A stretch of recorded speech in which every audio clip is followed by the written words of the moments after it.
Сегодня мы сравниваем два взрыва. Первый. Ну, нормально. И теперь сейчас будет второй взрыв. У нас подготовлена вот такая бутылочка. Тут мой друг не хочет, чтобы я ее взрывал. О как.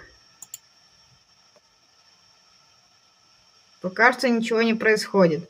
Интересно, что ж она сделает.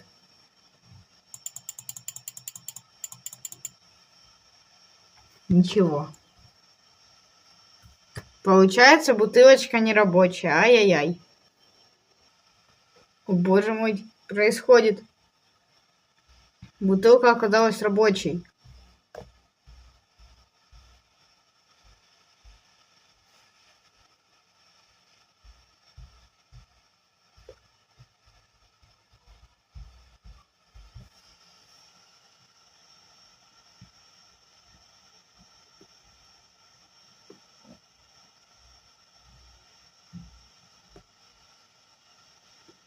И мой компьютер сгорел.